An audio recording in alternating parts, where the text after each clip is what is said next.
Hey, y'all.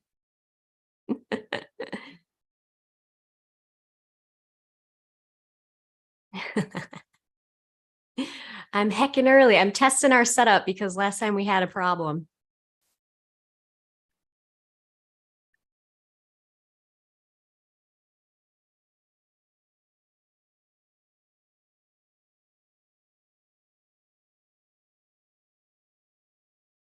All right.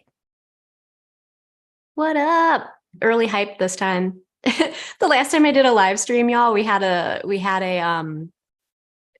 problem that caused me to have to completely end and recreate the stream. So that is why I'm doing this. Let me see.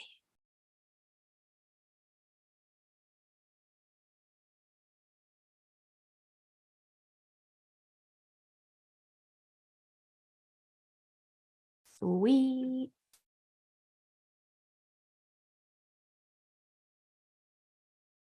All right, y'all. We're almost ready. I know Trevor's on his way, so let me see here. Let me just let him know.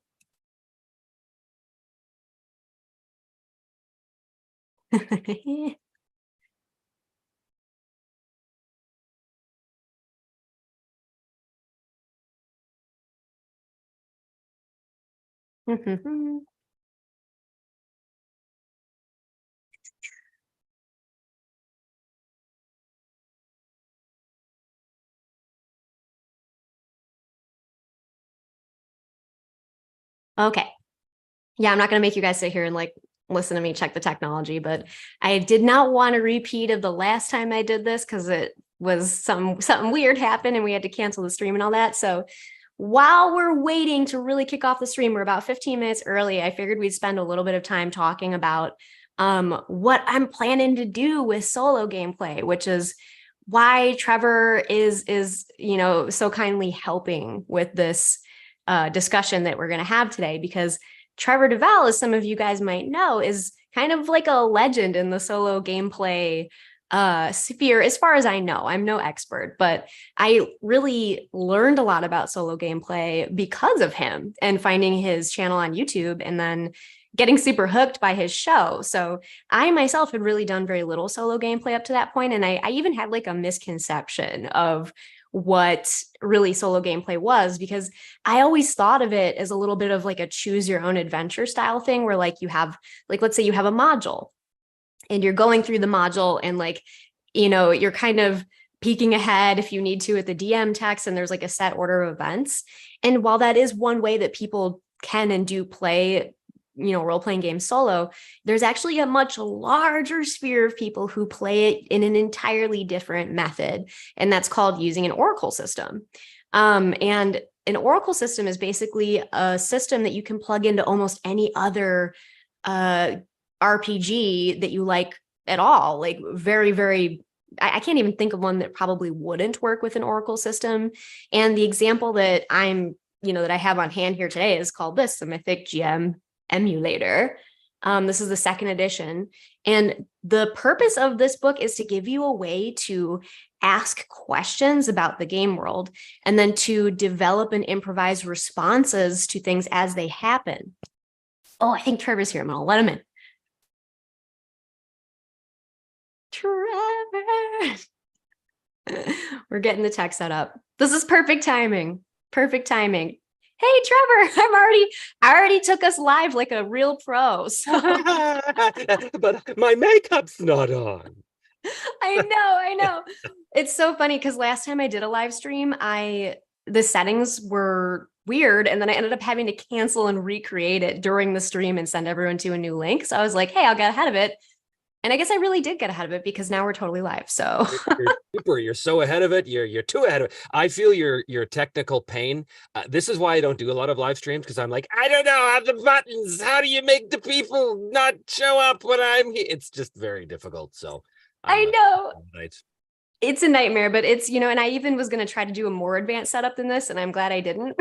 So just us talking is going to be absolutely sufficient. But you have flawless timing. Thank you for joining me for this little live stream, because I just spent a little bit of time explaining how I came across solo gameplay, which really was through your channel.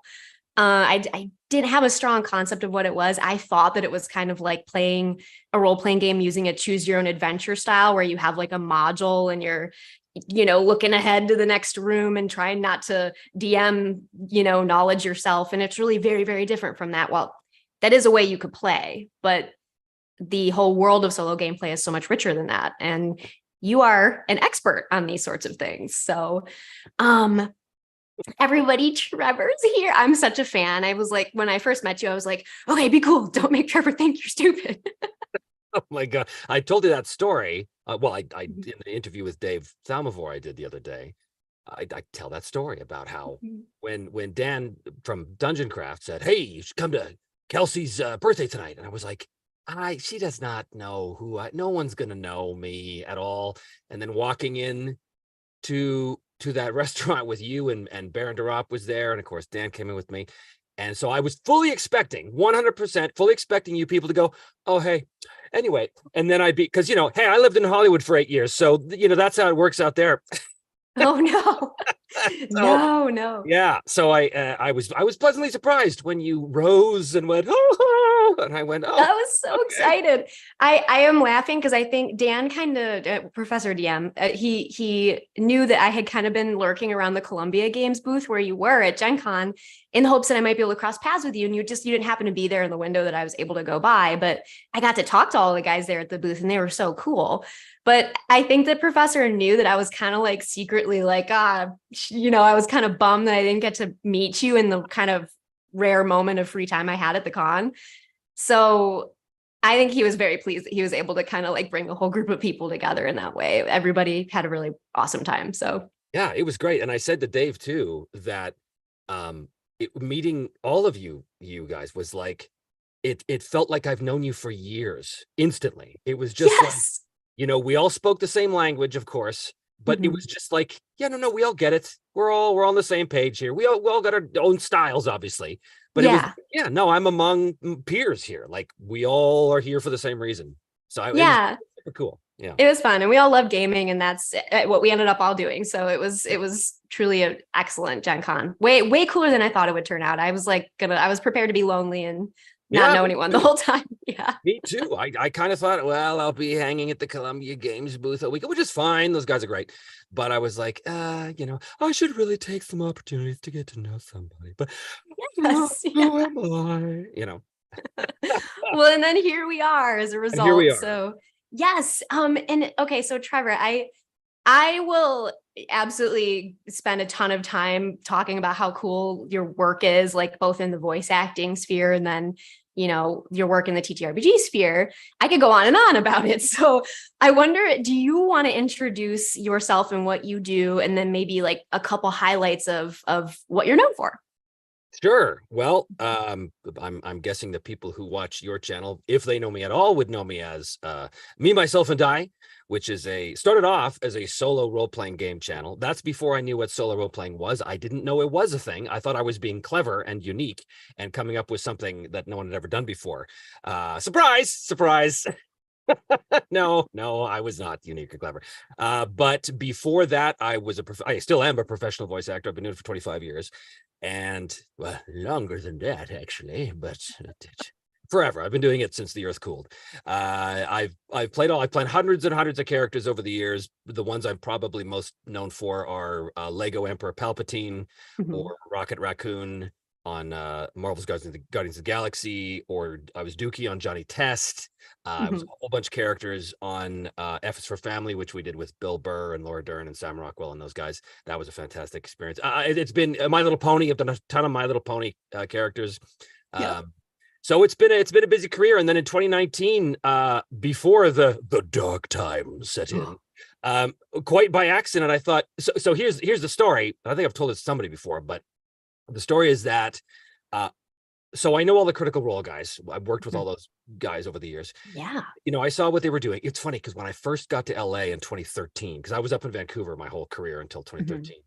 moved to LA, and I had lunch with Mercer because I had heard at a SAG meeting him introduced as the local DM. And I was like, ooh. So I got in touch with him and said, hey, so you're like a gamer? And he had just started the Critical Role thing. Like it was in its infancy, as far as I know at that time. And so we had lunch and I said, I was just trying to get a game together. I was like, yeah, I want to get a group. And he was like, that sounds awesome, but I just started this little thing. It's probably not going to go anywhere. But, I thought, and then of course, years go by and then this gargantuan thing. So cut 2 years later, where a couple of us are thinking maybe we can do something similar but different. So there is a very, very large company that we are contacted by, a very, very large company that's not at all from Britain and not at all rhymes with Flames Merc Shop. Not at all. I don't know who that could be, but there was a big company that had expressed some interest in working with us on a thing that was sort of similar-ish to a Critical Role kind of thing. So right away I went to work. I was like, I got this fantastic idea for this campaign, and we're gonna build it into all your game lines. We're gonna be able to blah, blah, blah, blah, blah, and it was awesome. And we were gonna fly to England to record it, and it was gonna be so great.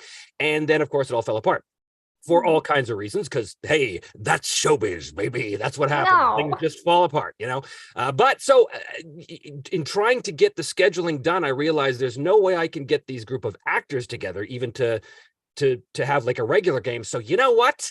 I am gonna do it myself. I'm gonna do a show by myself, and won't this be hilarious? I'll play all the characters, and no one's ever done that before. And I thought, but I got to do this for real. And I did zero research. I'm talking none. I knew YouTube existed. That's about it. And I was like, I got to get cameras, and I'm gonna shoot. I had no idea what I was doing at all, but I was like, what the hell? We're gonna do it. So I did it. And 4 years later, here we are. Dang. Well, I had it I saw from your very first episode of the first series that you did. And I know you said you didn't know what you were doing, but you looked like you did. Cause I feel like you've worked in the industry. So you had like cool camera angles, obviously great audio and all that. And so right from the start, I was like, wow, this is like really nice quality. And then the quality has only gone up astronomically since your first episode. Cause now you've got like a moving camera and like tons of angles. Yes. And now animations and all kinds of crazy stuff. Yeah. So I was a filmmaker back in the old days. So I do understand that process. And I was very excited about doing this show, mostly because of that. I was like, the game thing, that'll just be like a fun little lark. That'll be secondary, but it'll be cool to be able to use these cameras and get editing and do all this cool stuff and put sound effects and music and make it super epic and swell the music at the right spots and all that stuff. Yes. So I knew how to create a filmed experience, but and I'd been a GM since I was like 7 years old. So gaming is like second nature to me, right? Like I understand how to run a game. I understand how to play a game. I understand how to sort of structure a scenario that is challenging and satisfying for a group of players. In most cases, not all the time, obviously. Nobody's perfect. God knows I've had my failures. But haven't we all? Haven't we all? So yeah, to me, it really was just sort of like, won't this be fun and clever sort of side thing to do? And then people kind of came out of the woodwork and said, I've been doing this for years. I was like, what? And there was the oxymoron of the community of solo role players that existed, that all came out and said, yes, we've been playing by ourselves for a long time. Please do more. I know it seems very much like it would be a community that doesn't know its own self exists, because the whole point is that you're doing it on your own. And so, that's so funny. Well, I think you're definitely a celeb in the solo communities that I'm now aware of. I see you mentioned all the time. And it's the other thing that cracks me up about it is you've been a gamer your whole life, and you are especially known for playing systems that maybe don't get as much attention or that people don't know about. Like, you've talked a lot about Harn, you've talked a lot about systems that you grew up playing. And is it strange for you to be kind of like the solo gaming guy when you also have this really rich kind of body of information and knowledge that you share with people? Because you have sort of the two sides, right? To your channel, you have the Sage's Library, where you're talking about RPG systems.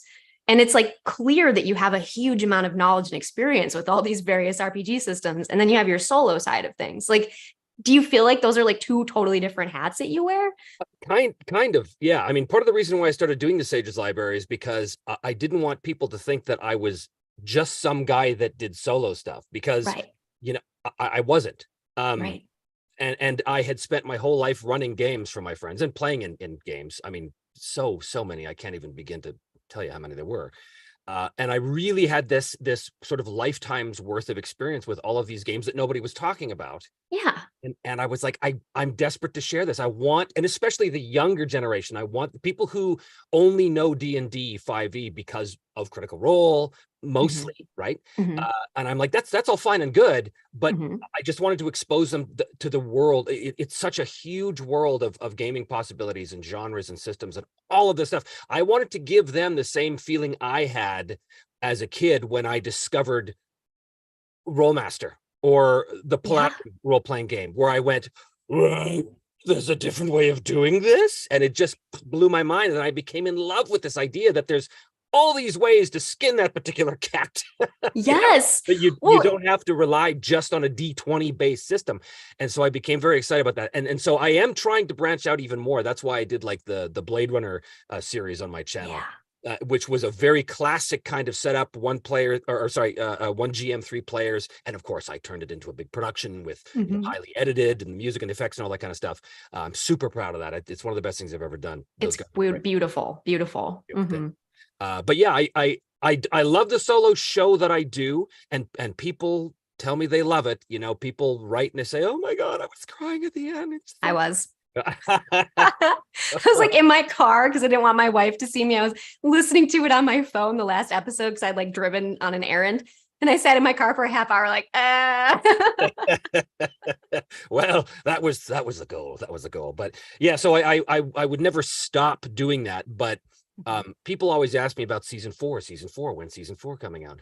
I do have an announcement about season 4 coming up in the next few days, actually. But I will say Wow. that season 4 will happen only when I'm ready to do it and not burn out by doing it. I have to Yes. be. I got to be in the zone for that, because it takes.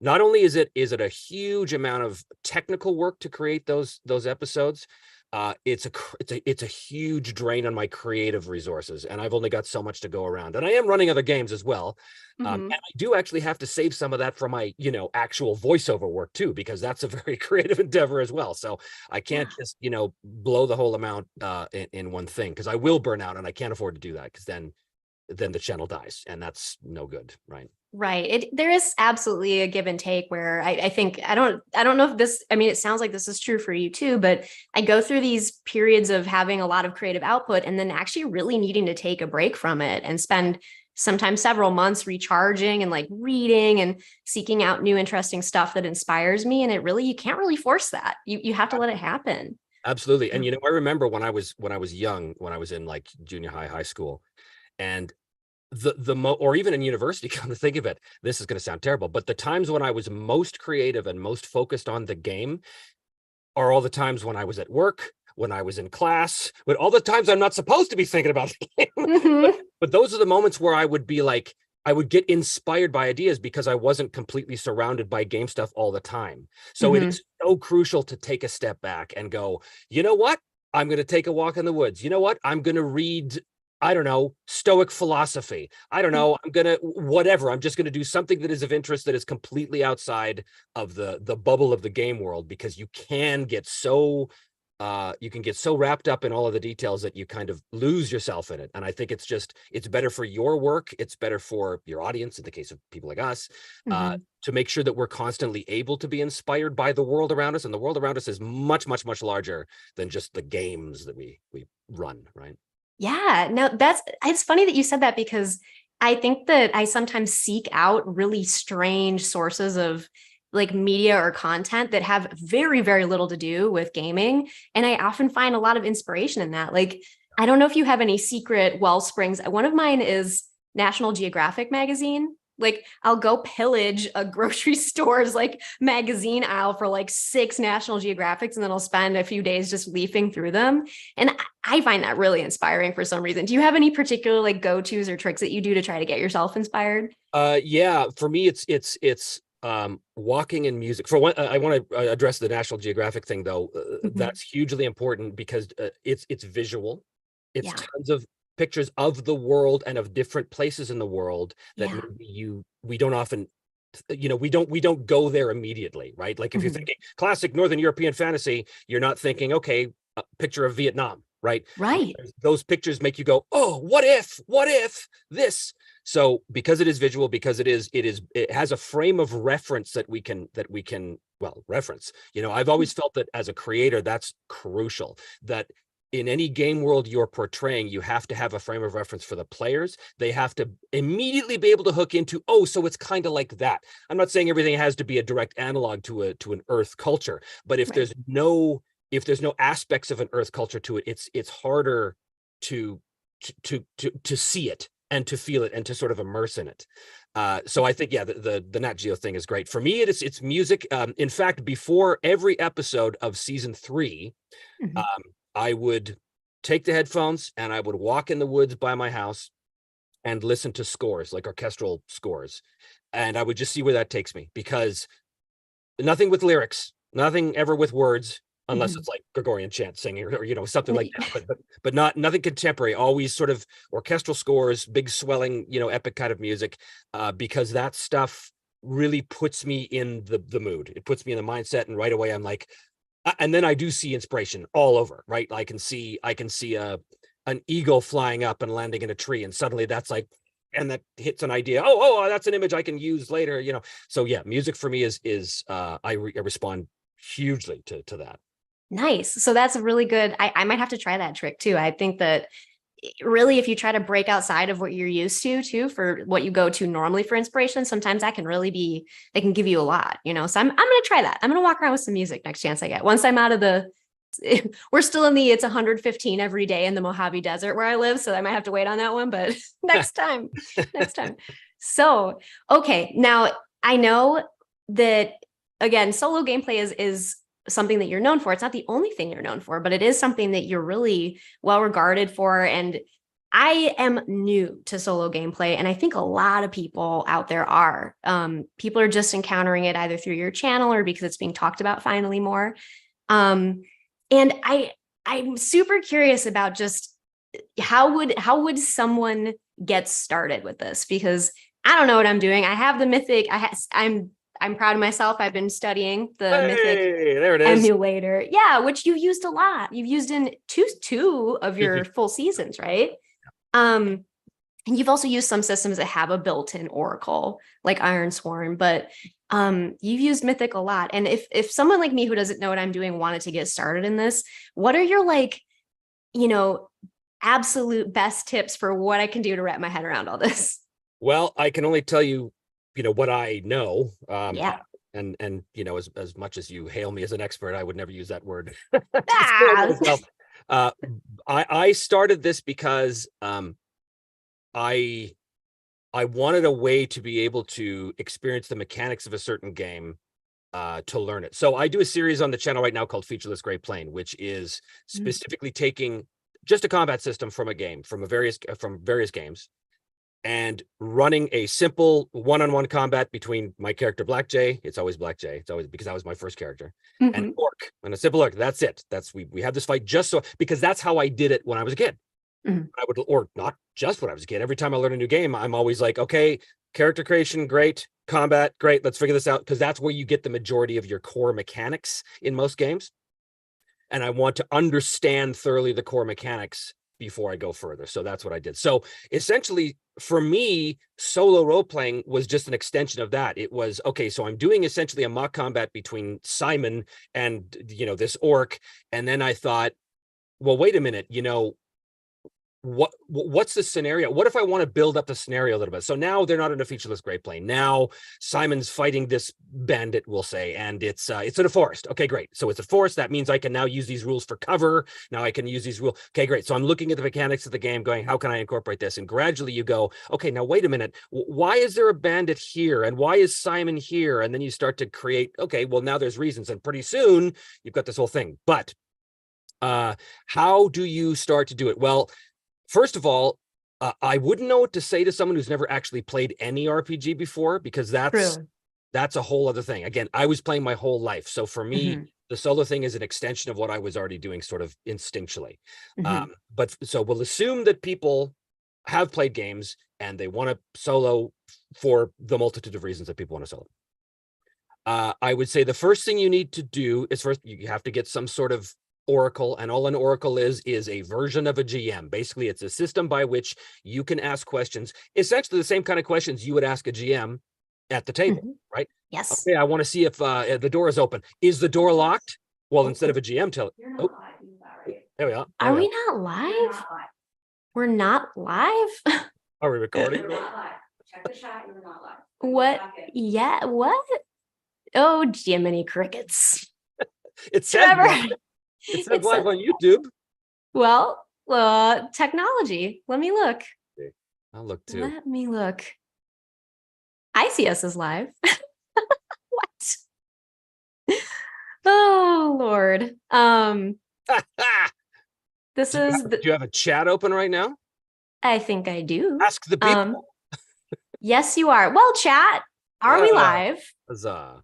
We're Although live. my YouTube, it says waiting for the Arcane Library at 2 p.m. Really? Yeah, people in the chat are saying, so the people in the chat are here, but it hasn't gone live yet on YouTube. Ah. Oh, I see. Okay, people are saying, wow, this is so weird. People are saying we're live here. Looks like you need Not on the initially announced stream. Maybe the link changed itself then. oh, wait a minute. Did the email link, right? Maybe it's just the wrong link, y'all. Oh, wait a minute. No, there it is. See. It's live. Oh, well. Yeah, I mean, I don't want to play it right now because it'll blow my mind. Because I'll see us and I'll hear us with a delay and my brain will leak out of my ear. But I know. it's live. You know, who knows? I guess it seems live enough to me. Maybe it's the wrong link, but yeah, in the interest of Doug Bolden says, yeah, the link is different than the one posted. Oh no, really? On his cave. Who's a YouTube? How can that be? Well, Yeah. geez, I don't want to waste all of our airtime here figuring out why this is acting up. Well, where did we come in? I don't know. I see. So I guess it did create. Oh, You're good now. You have to go to your channel to click the link. Oh, you have to go to my channel to click the link. Okay. Well, I'll tell the internet that. Let me tell the internet. It's switched over. It's weird. There's another waiting room. This is so funny and awkward. Okay. Well, I will edit the details on this one and put the correct information so everyone can come hear me interrupt you while you're trying to talk. Let's see here. Well, Trevor, I won't interrupt you as you were jumping in to explain a little bit of how to get started with an Oracle system, and I will correct these links while you speak. So sorry about that, but that's okay. That's okay. Yeah. I just want to make sure that everybody can see and hear us.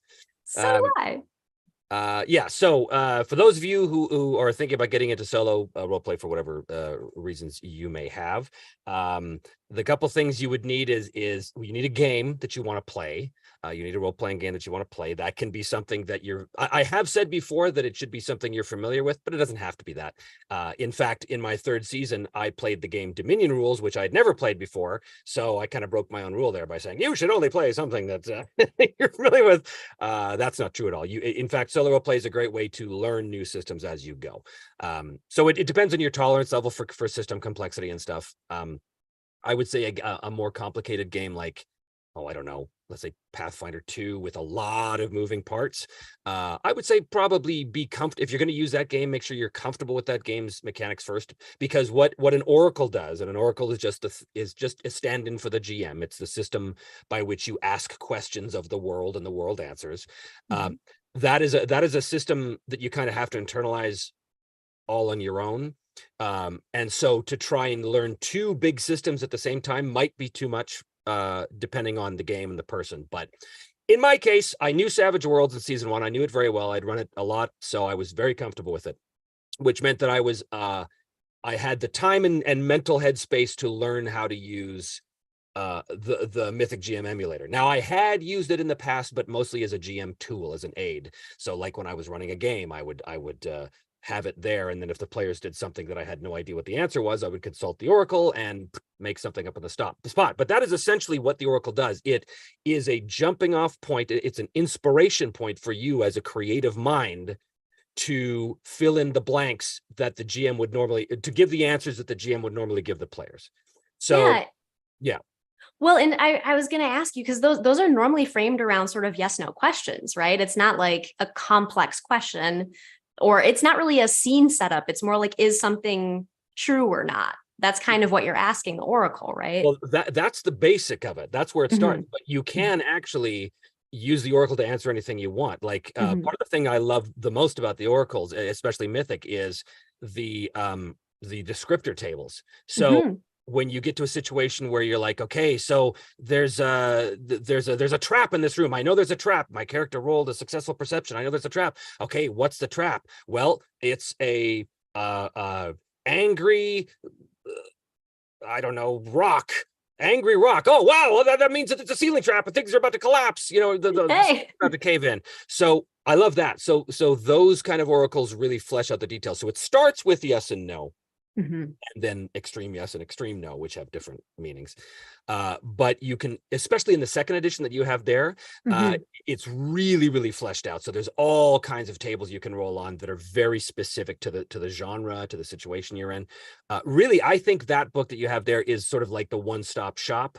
It's basically a GM in a book.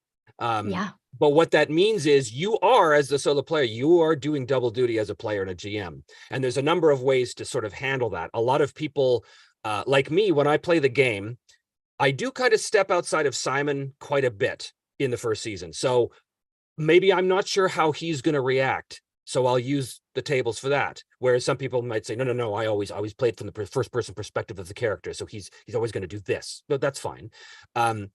But things like, I might know that something is going on in the world, some impending threat. Like in season 2, there was an impending threat that was constantly chasing Arn, although he didn't know it. So I was always making reference to this threat, which of course did finally show up towards the end of the show. And he discovered it, even though it was sort of vaguely Hitchcockian, right? Where Alfred Hitchcock, where he would make his films such that the audience was in on the threat, but the characters were not. So that's kind of how I do it, but you don't have to do it that way. There are people that play where they are discovering it at the same time as the character. And I've done that too. At the end of season 1, there was a murder mystery. And I didn't want to know the answer to the murder mystery before Simon did. So that's a case where no, I'm exploring this and discovering it at the same time as Simon did. And that was awesome. That was super fun. But at that point, you're using the Oracle to basically retcon a bunch of stuff, or not so much retcon, but to you're tying together elements that have come up before, which didn't really make any sense individually, but when you put them in a much greater context, then the picture evolves and you go, that's what it is. So, and that's you've actually gone into a really detailed look through the Mythic system on your channel. So you have, I think, 2 videos where you went through it because it had just come out. Actually, the second edition of the Mythic emulator is pretty new. And so anybody who's actually really curious about the nitty gritty of the system, I feel like there's no better videos than those that Trevor has out. There's 2 streams. But I remember you saying something in those videos where you were talking about how you have a really kind of core go-to set of stuff, which is it's the roll tables where you're rolling like a description and then what it's connected to. Now, what is that called again? I have to find it. I'm going to look it up in my book right here. But I was curious, kind of based on your experience with this stuff. They say there's this thing called the Pareto principle where there's, 20% of what you're doing gets you 80% of your results. And when it comes to your solo system, what do you think that 20% is that you use the majority of the time, or that really fuels the most of what you do? Or is there one? I think there is. I mean, that book is great, but the core of it are the 2 things. The core of it is the basic Oracle table, the thing that allows you to answer the question yes or no. Yes. That's crucial because you start with it. You can build an entire game based totally on that if you want. But it's the random tables, the random event tables. That's the one. Yeah, it's the random event tables that basically give you the 2 aspects of the descriptor, and you put them together. And the reason why that's core is because I think some people may go into this Oracle situation thinking, oh, the Oracle's gonna basically be my GM. The Oracle's not going to be your GM. The Oracle is going to empower you to be the GM at the same time as you're the player. And that's quite a significant distinction, because the Oracle is designed to allow you, as I said, sort of a jumping off point inspiration wise to create something that it works within the immediate context of what your character is dealing with, because that's the number one rule when you're creating scenes in role-playing games, whether it's solo or otherwise, or whether you're writing a script for a TV or film. Context is king. Context is king, baby. Context is king. Context is everything, because context determines the totality of what's going to happen. So, you know, if you're in a situation where your character is at a trapped room, you know, and he knows that there's a bunch of traps around, and if you roll, if there's a random event and you come up with two descriptors that seem to suggest something, well, you know, the context characters in this trapped room. So likely those things are going to relate back to that. They might not, depending on the situation, but most of the time it's like putting a big puzzle together. And the Oracle allows you the pieces of the puzzle, and you put those pieces together, and then your own picture emerges that you've created from those individual pieces that individually mean nothing, but put them together. And now there's something that is unique to your imagination, because only you could have come up with that particular interpretation of those events. I found the tables I think that you were talking about as well. I think these are the meaning tables, and it doesn't seem like, I mean, it's one page of content, right? And so you look at that and you're like, how the heck could I come up with, you know, multiple shows worth of material off of this? But I think the important thing, like you said, is it is the context. You could roll the same result, and in two entirely different situations, you're going to come up with a totally different outcome. And has that happened to you? You got the same? Yep, that has happened. And of course, it's a completely different scene. It's a completely different context. So of course it has a different meaning. You know, and what's fascinating too is when I read some of the comments, especially in the early season, about how people, they see what I'm rolling and they go, "Oh, I would have interpreted this way," and I'm like, "Yeah, exactly. That's the beauty of this system. Everybody's going to have their own version of events. No two solo games are going to look at all. You could roll the exact same numbers and descriptors among 10 different role players, and they would be 10 completely different games that would emerge from that." Yes. And that brings me to another question that I think a lot of people might have about this, which is, you know, like, how good at improvising do you have to be to play a solo system? And my first impression, especially watching you, because you're so talented, I was like, dang, could anyone ever do this well? But I think that also you're really playing the game for yourself, and your own interpretations are allowed to be different from what someone else would choose. So what do you think, as far as like, how skilled does one need to be at improvising? Does someone need to be a really good game master before they try this sort of thing? I don't know the answer to that. I don't think so. I don't think so. Because as long as here's the biggest hurdle that I've heard people talk about. They do not trust their own instincts. They don't trust their own creative judgments. And you have to. You have to be comfortable with saying yes, right? Like that old improv trick. You say yes. For those of you who don't know what I'm talking about, anyone who's ever taking improv training, one of the first things you learn is when you're on stage in a scene, if someone makes an offer, right? If something as simple as they mime throwing a ball at you, well, the correct and only response in that case is to grab the ball, to catch it. That is saying yes. That's accepting the offer. That's allowing your creative choice to accept what is and then build on top of that. Okay. That's the soul of all improv. And it's the soul of all solo role playing too. You're listening to your instincts. My instinct is to catch the ball, right? Someone throws the ball, I catch the ball. That's my instinct. That's good. Listen to your instinct. And then build upon that to create something bigger. That's all it is. If you look at every single episode of every single season I've done, that's all it is. It's using the Oracle to inspire me, get an idea, grab it, go. Grab it, go. Don't stop, don't think about it, grab it, go. Sometimes they don't work, at which point you go, okay, that doesn't work, move on. Boom, boom, boom, boom, boom, boom. So you don't really have to improvise at all. You just have to be open to your own creative thoughts. Right. And I think one thing that I was always super curious about with that is, well, first of all, you're very honest. When you roll something, even if it's really not good for you, you'll try to roll with it. Yeah. And I think that's important. I think that really demonstrates kind of like an ideal use of these systems, because when you're creating conflict, it is often not going to be in the favor of your characters. But I know one thing a lot of people get worried about when they're game mastering or trying new stuff is they're going to feel like stuff's kind of going out of control. Like I have no control over where this narrative thread is going. I have no control over what my players are doing. And it's what makes people feel kind of stressed, I think. And I guess this is a two-part question. One, do you think that things really go wildly out of control during solo gaming? And two, have you ever had something crazy happen where you're like, oh my God, my main character is about to die in this show that I'm running. What am I going to do? Yes. So to answer the first one, Mythic gives you a way to channel your creative choices, and that's the scene structure. That's the scene breakdowns. That's the lists of story threads and the list of NPCs. It's a brilliant system, and it allows you to always be able to come back to what you know is true, that these are people in the world, these are places in the world, these are things that have happened, these are NPCs.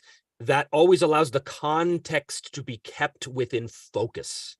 And that is crucial. So the only way something gets out of control is if you let it. Remember that in solo gameplay, you are the master of your own experience. You are the master of your own experience. The dice, and I believe, for me, this is my guiding philosophy, the dice tell the story. I mean, that's the game part of the role-playing game, is that element of chance. If you take the element of chance out of it, now you just have a story game, which is perfectly fine, but that's not what I'm doing. What I'm doing is a role-playing game. And what that means is the dice must tell the story. However, you are the one who decides when to roll.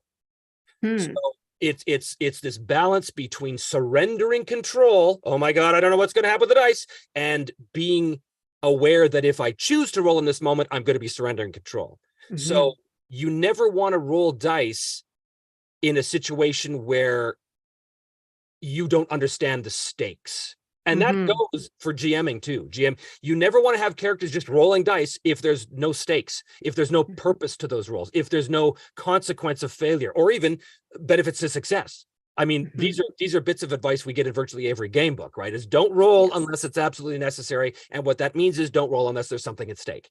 So can it get out of control? Yes. Luckily, Mythic gives you a great tool to channel your thoughts and keep things in focus.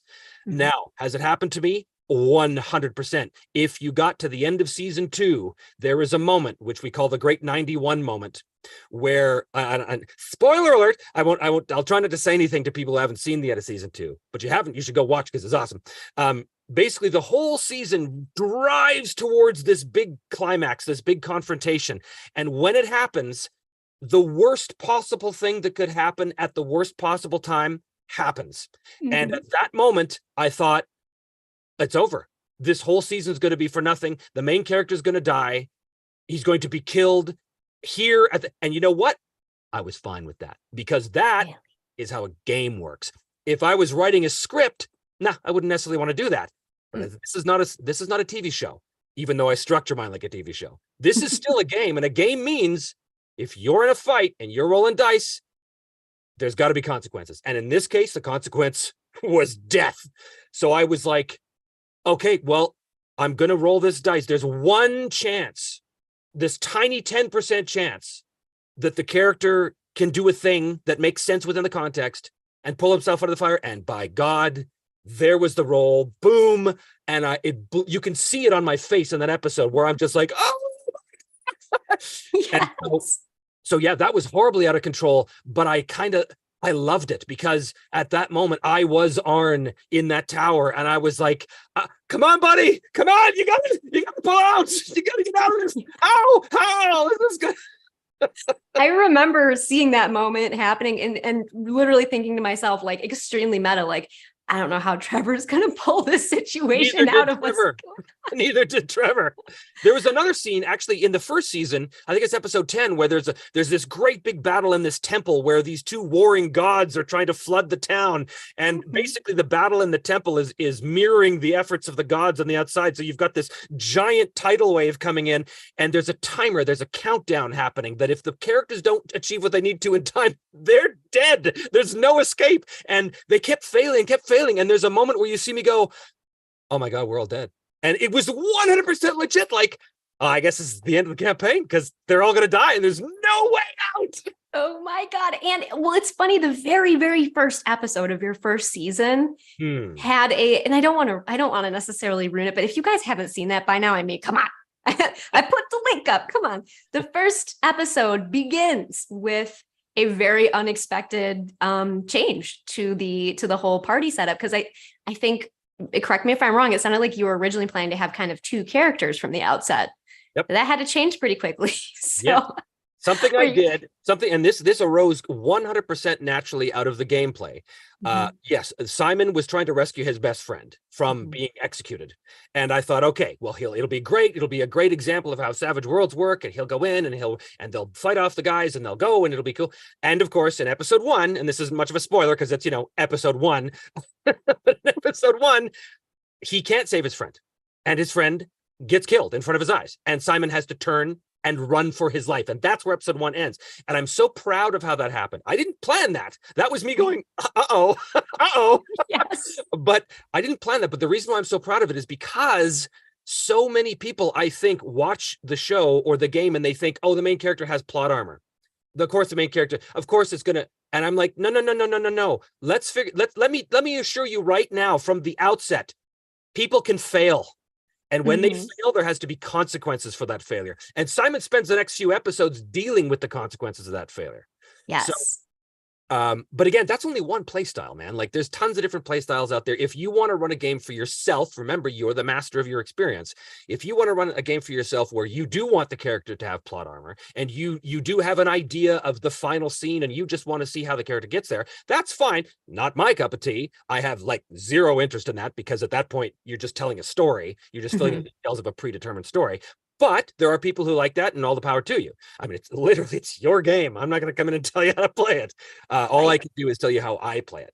And so for me, wildly out of control moments are why I play. Yes, they're the most fun because, and I mean, even when game mastering, I really enjoy not knowing what's about to happen. And my style is to be more improvisational and lean heavily on tables, which you could use Mythic. You could use Mythic in a game that you were running with other people to generate ideas. Yeah. But and maybe you don't know the answer to this, but what would you have done if like Simon had died in like episode 6? Do you know? Yeah, for sure. Well, let's see. Episode 6, I think that's right after he meets Edbert, the Irish haunted soldier. So I love Edbert. Guess who's the new main character of season 1 at that point? It's going to be Edbert. Right. There was a moment, there was a few moments in season 2 where I had introduced the character of Arn's sister. And she was kind of this weird witch. She had these powers. It was never explored, but I always had it in the back of my head that if Arn didn't make it, then the story switches to her. And now she becomes the main character. And she now is trying to take up the mantle of Arn's quest and find out what happened to him. And it would have spun the season off into a completely different direction. But so it's just the best example of this is George R. R. Martin's for early books in the Song of Ice and Fire, because the moment that, and again, spoiler alert, somehow, the moment that Ned Stark dies in the book, you go, what? What? You can't kill a main character. What? And then characters start to drop like flies. Red Wedding. But you realize that the story isn't about any individual character. That story is about so much more. That story is about the world of Westeros and Essos. That story is about the big picture that is driven by these sort of highly influential characters, but they're mortal just like anybody else. And I love that because that is epic storytelling. That is like, not saying you can't have epic storytelling with based around a single character, obviously. That's the classic style. But when you're playing a game, it is my personal philosophy that you have to be able to sacrifice your babies. You have to be able to sacrifice them. And that means If the main character dies, well, hope it was a good death. Who's stepping in? You know, because now the story just changes. The life goes on. The world continues. You know, not every game is going to be about a world-ending event where if they fail, the whole world is destroyed. You know, right. Well, and interestingly, none of the shows that you've done, well, I mean, at least not, definitely not the first season. It wasn't about Simon like going on an epic campaign quest. In fact, if I remember right, he only had a few things that we knew about him when we first met him. He had a few, like he had his friendship with Bill Borg that didn't last that long, and R.I.P. Bill Borg. So it's interesting because it really, I think, maybe a healthy way to look at the unexpected is to know that there's always a way forward with these things. Yes, and you bring up a really good point, because when you create your character at the beginning just based on a very loose framework of a background, that allows you maximal creativity going forward, because now you can freely use those inspiration points from Mythic and more easily tie them back into that loose framework. If you create a character that has really detailed background and you know, that kind of stuff, that can actually act as a straitjacket, because now you have fewer options to freely improvise. You have fewer options to allow yourself to discover something new in the moment because you've rolled something wild on the Mythic tables. So Simon having just a few key ideas. Yes, we know his parents are missing. We know he's being hunted for a crime he didn't commit. Well, I don't even think we knew that at the time. We just knew he was being hunted. Yeah. We know he's trying to rescue his best friend from the authorities, and he's a ranger, I guess. That's it. That's what we know. And if you look at the end of the season, wow, that guy came a long way. You know, like there was by the end of the season, we know exactly who Simon of Argostan is. He's kind of this, well, we're not sure, because maybe he's going to be a dead man. Who knows? It's always a possibility, but it's really cool, because I think one thing that the first season sets up a lot of your other work. And I don't know if you saw this coming, but like you had NPCs get introduced early on into the first season that are still main characters in your other seasons. And so, I mean, I guess that's a little bit of a spoiler, like, you know, do any main characters really die? I don't know. You guys will have to watch and find out. But did you see that coming? Like when, you know, Arn? Yeah. And Arn is introduced as an antagonist in episode 2. Yeah. He's introduced as this sort of ugly bounty hunter who's after Simon for reasons unknown. He's been hired by somebody back in the city of, I don't even think we had a name for the city at that point. Yeah. That's all we knew about him. And I thought, oh, okay, he's going to be and of course he is an antagonist, but then things happen. And of course he winds up being the main character at the beginning of season 2. So I did not see that coming, but I will tell you that as a GM, I love when those twists happen organically, when foes become friends, but only if it happens organically. And Mythic allows you the tools to be able to allow that to happen. I love that. I love the fact that there's a moment, I think it's in episode 11 of the first season, where basically Edward and Simon hunt down Arn because he's got something they need. And there's this great moment at the end where it's basically like, you're coming with us. And okay, I guess, and then over the next few episodes, you start to see their relationship shift, and you start to see Arn like begin to understand that maybe Simon isn't the criminal scumbag he was told he was. And so you get to see that shift. And of course, by the end, Arn becomes one of, again, spoiler alert, whatever, it's been 4 years. Arn becomes one of Simon's most ardent supporters by the end. So yeah, no, I didn't see it coming, but I love the fact that the Oracle tool allows me the freedom to engage with that kind of development. Yeah, it seems very organic through the oracles and through Mythic, because, you know, oftentimes if you're running a pre-written adventure or something, it's, you know, you've got the antagonist and here they are and they need to bring a problem in front of the characters, and now the characters need to solve that problem. And this is much more free form, and it's something I really appreciate about kind of emergent gameplay is that you don't have to make someone the bad guy forever. There's organic room for them to develop.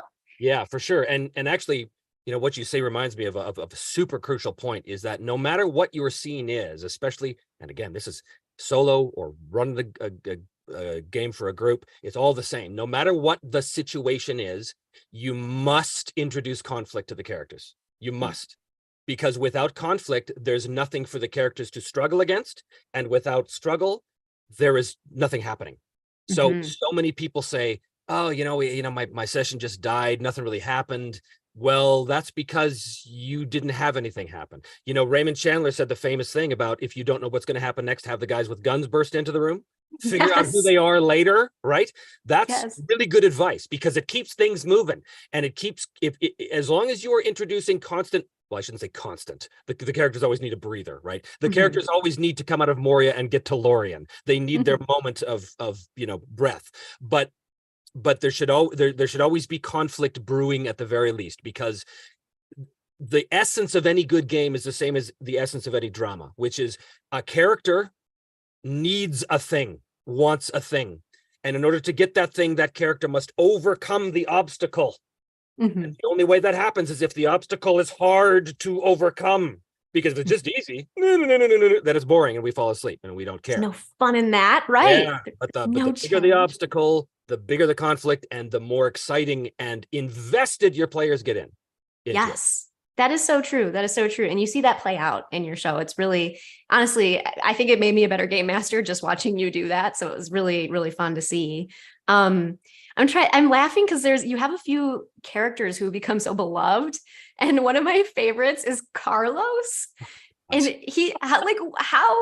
what is the deal with Carlos? Like, I think so many people love him. He walks that line between being a villain and not, and being sympathetic, because he's really kind of a romantic, and he's driven by kind of being head over heels and wanting to prove himself, even though he's kind of a bad guy. So like, how did Carlos come to be, and like, how did he become so beloved? What's the secret sauce about Carlos? I've asked that very question to my viewers many times. Why do people love this guy so much?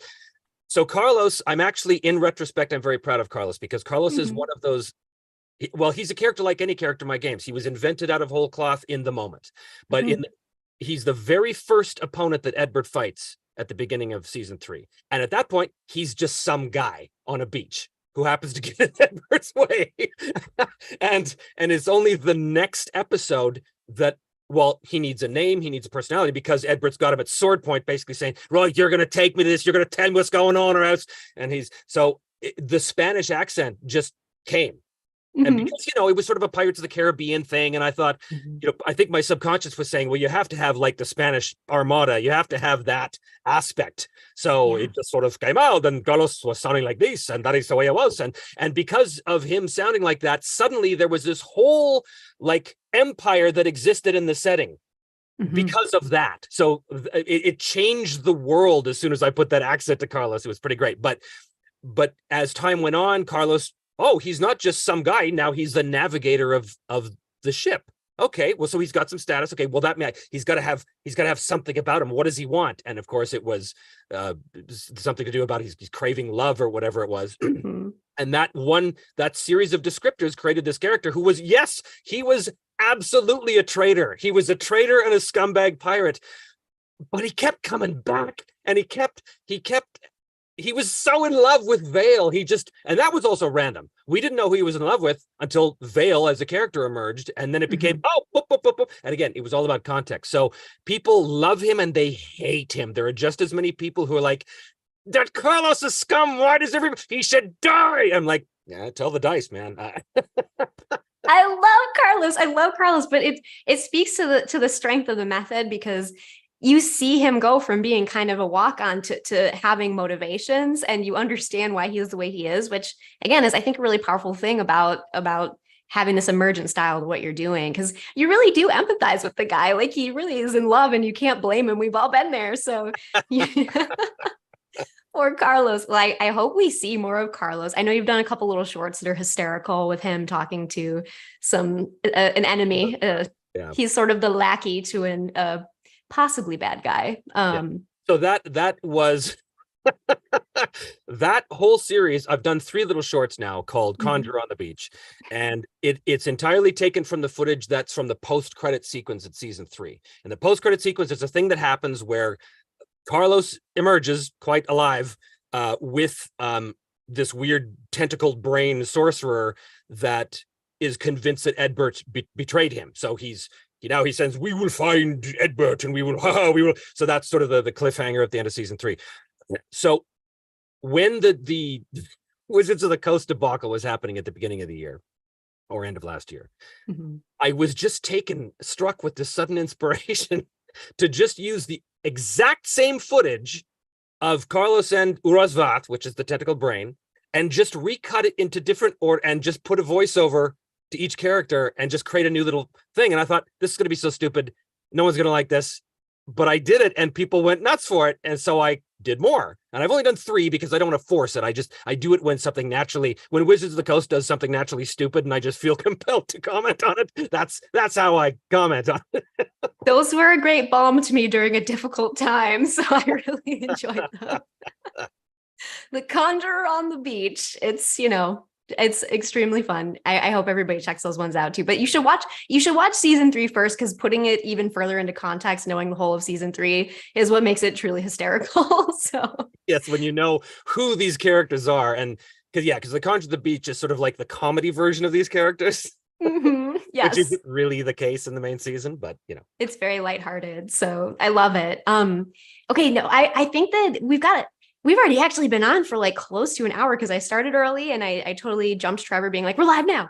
But I know there was a little bit of an AMA thing we thought we might do where folks who are watching might want to ask a question about Trevor's areas of expertise. So maybe we can see in the chat here if everything's still working. Does anyone want to throw some questions out for us to talk about? Well, Luna Rose Manor says, who is Trevor Devall? I don't really have an answer for that one. What? I'm not sure. How do you not know? Well, first of all, everybody who's watching right now, click Command T, open a new tab on your browser, and then type me, myself, and die in and follow Trevor, because it is seriously, you guys, there is no better form of entertainment on the internet than Trevor's show. I deeply love it. I'm a huge fan.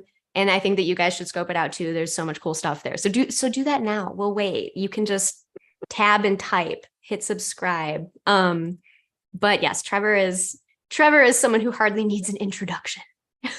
Well, apparently I do.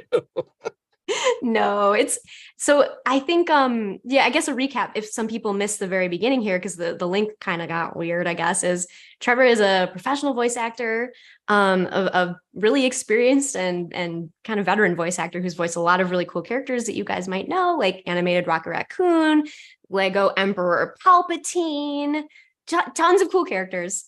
And Trevor has a solo gameplay and RPG advice channel called Me, Myself, and Die.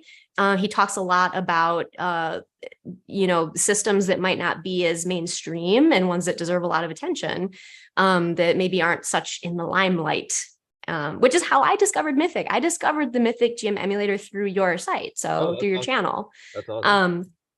And so there's lots of good stuff to discover there. So that's Trevor's real quick resume, I guess. Yeah.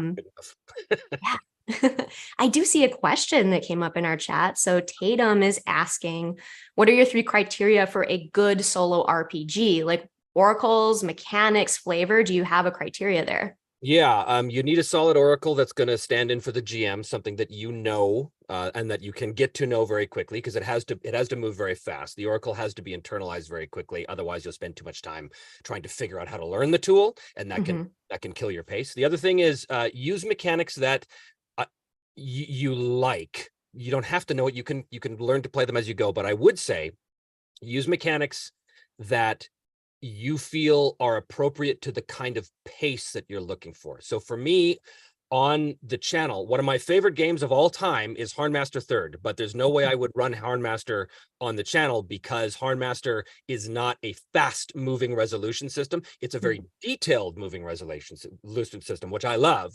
And for me, it's kind of the perfect balance between rules and pace. but that said, I know for my format, because I try and keep things moving I try and keep the narrative of the main show moving very fast. I try to keep to systems that I know fairly well, and also that can resolve quickly. But you don't have to do that. You just have to make sure that you're using a mechanic that is appropriate for the pace of game you're looking for. And what was the other part of that question? I think you covered a lot of it. It was the question, yeah, like, what kinds of elements of the system do you think are necessary and important? So Yeah. So good Oracle's solid mechanics. Oracle and Mhm. mechanics that you enjoy, because you got to enjoy it, and are appropriate to the pace of game you want to use. Yeah. And you've had this experience too, because you've used multiple systems, multiple Oracle systems and multiple game systems. And there have been times where, you didn't have a perfect rules implementation. Like everybody makes mistakes and you just roll with it and the story continues. So there's really, I think that people might be overly concerned with getting the rules exactly perfect. And you can be just fine if you make a couple of mistakes from what I've seen. And I understand that, because I hate making those kind of mistakes. I loathe for it, but it happens. I make a mistake in the game. I think every episode there's some mistake that happens. Sometimes I catch it and I'm able to work around it. Sometimes I don't, and I watch it and I go, oh, the whole thing because I added a +2 instead of a +3. No. I know. That's what it always comes down to, is some little thing that happens that in the end you can just rationalize it by saying, yeah, or I could have just rolled that instead, so move on, right? Like nobody's judging you on that. I hope nobody's judging you on, are you playing this game of D&D correctly? Nobody should. Everyone needs to kind of like get away from the obsession about rules accuracy, which is really just a straitjacket, and accept that nobody's perfect. Yes. And I mean, I've never run a game where I didn't make some kind of rulings mistake, even for the game that I wrote. I don't know all the rules. I have to check too. I don't know. Totally. Yeah. Nobody's immune to it. And I love rules. I love mechanics, and I love getting them right. But rules are only there to provide a framework for you to play your characters in a setting and to move through an emergent kind of story, quote unquote.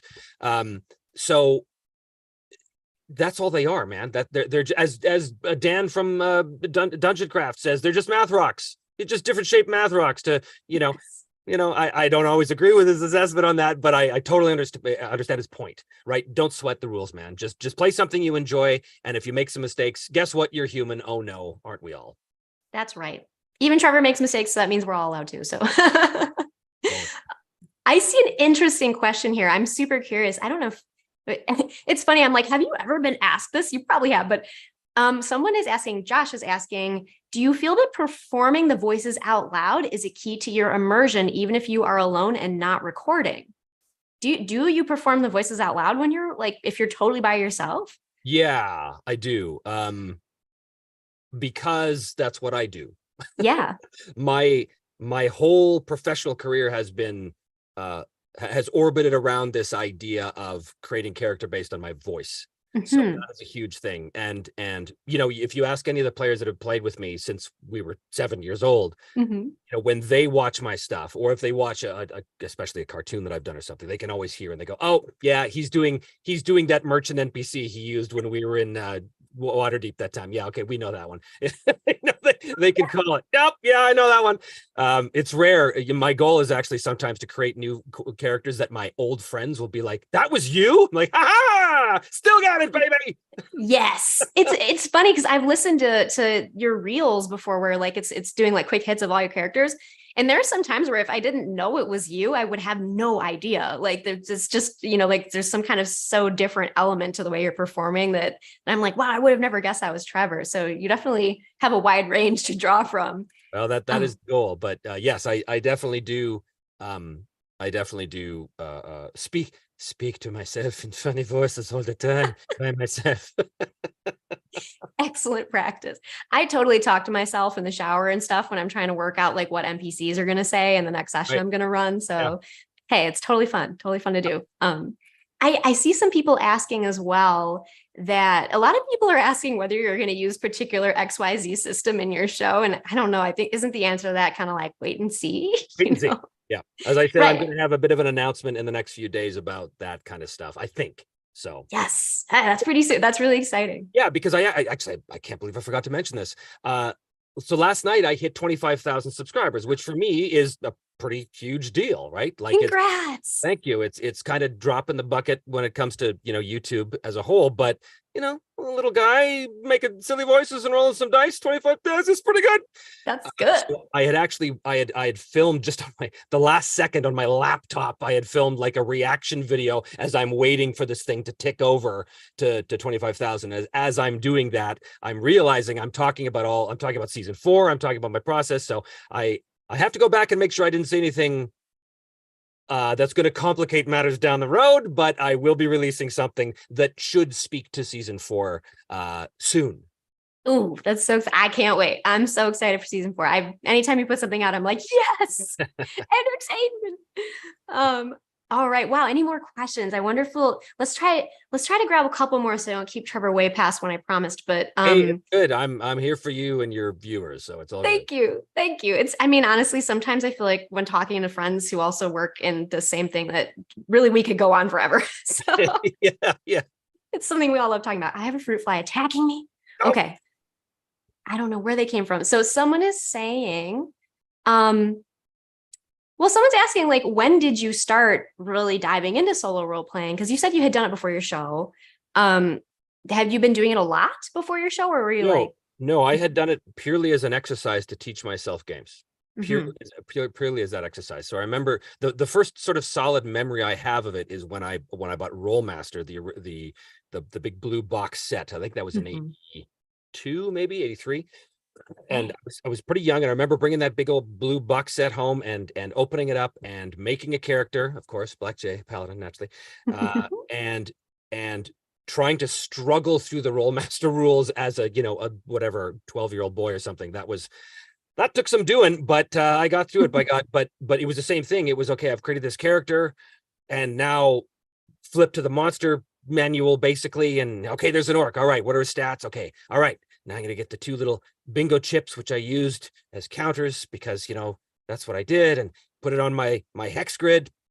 Okay, here we go. Battle. Bah, bah, bah, bah, bah. But it was just the combat system. It was not actually playing by myself. The closest I came to sort of solo role playing would be when I was running a big epic game in the early days, and I would ponder the set piece scenes, and I would ponder what, like you talk about having NPCs exchange words in the shower, right? Well, it's the same with me. You sort of play out these conversations that mostly between NPCs, because you don't want to put words in your player's mouth. You don't want to say, and then the players do this, because then you just completely cut your own throat. So I didn't really do it until I did it as part of the show. Because again, don't forget, guys, I didn't know solo RPG was a thing. I thought I was being clever, and I was the first one to ever do it. So arrogant. No, you figured it out in your own way, I did. I mean, it's true that I almost feel silly having been in the industry. I've played Roll Master when I was in middle school, and I remember having like a clipboard to keep track of my character and no idea what was going on the entire time. But it's funny because even having been playing games for so long and now working in the industry, I had such a wrong notion about what solo role playing was and what kinds of materials and systems were available for people. So I have you to thank for enlightening me.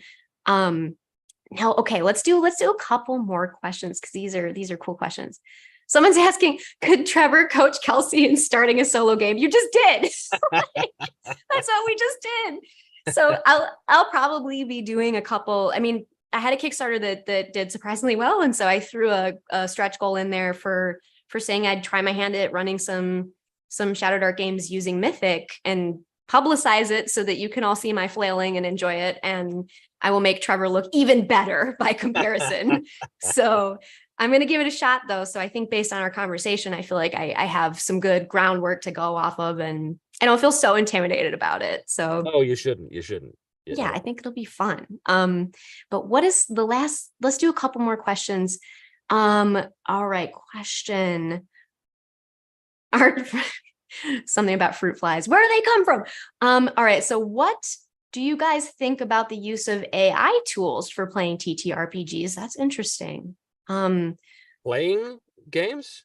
Yeah, for playing. I wonder if this person is asking maybe about like using AI generators. Like I have seen some people generate art and as a part of their solo role playing to kind of give themselves some visuals, but I don't know. I suspect, I think you're right. I suspect they're probably referring to like a Chat GPT thing standing in for a GM kind of thing. That too. Yeah, that too. I've heard a lot of people doing that.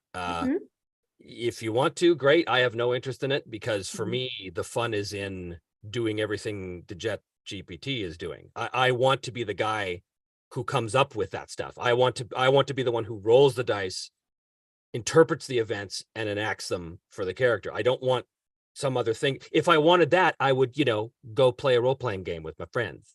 And I'd be a player in it so that there's a human GM, because that's always way better because, humans are far more unpredictable than any Chat GPT could ever. But there are a lot of people who do it from what I read. I know nothing about it. I care nothing about it. I can't see myself using it. So there you go. We just like rolling the dice and looking in books. That's kind of what I like to do. Yep, exactly. Regardless of what we're doing. So Jason is asking a question. I haven't watched your channel yet, but I will start. Do you play one character at a time? No. In fact, part of the reason why I set up the cameras as I do, well, in the first season, there were only 6 angles. Only. So basically there was this angle, and then there was a camera over here, and then there was a camera over here. And what I would do is when I was playing a scene, I would look at this direction, and then I would, to be playing Simon, I would look at here, and I would be, saying this, and then if Edbert was going to respond, he would turn to that camera angle and say, well, I don't know, Simon, I don't think it's a good idea. Well, what do you mean, Edbert? I think it's fine. We've got to get to that temple. No, I think it's a bad idea. We got to go back to town. And I would do that. And then when you cut it together, it's like a scene in a TV show where people are talking, right? So no, I don't play one character at a time because I'm a lunatic and I have all the people talking in my head. So that's why. It must be, I'm sure that somebody with as much experience at voicing as you, this isn't so hard, but jumping between 2 different characters so fluidly, it must take some, you got to be able to like pat your head and rub your stomach at the same time. Well, you must do that when you're jamming if there's multiple NPCs in a discussion, right? Sometimes, yes, sometimes. But what's interesting is that I often, when I'm GMing for a group of people, I try to really tamp down on the amount that NPCs are talking to each other. Wise. Yeah. Which right, like when we're focusing on the characters, but this is sort of the opposite of that. Like you kind of get permission to let the NPCs talk to each other, and you can kind of explore that without feeling like you're cutting off a bunch of people waiting for you to push the game forward. Yeah, there's only one player with the spotlight at all times, and that's right. Me and myself and die. Right. All right. Well, one more. I know Matt had asked a question about, so do you have any advice for running a pre-written module solo? Have you ever done that, Trevor?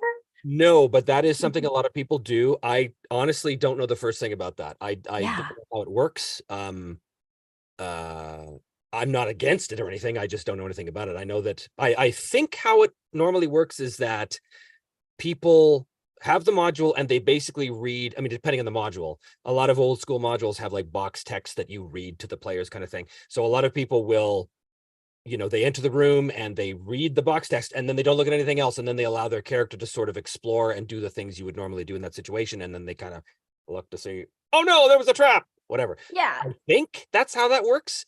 I'm not entirely sure. For me, I prefer not to have anything in front of me. I like to make I want to create everything organically out of the context of the situation.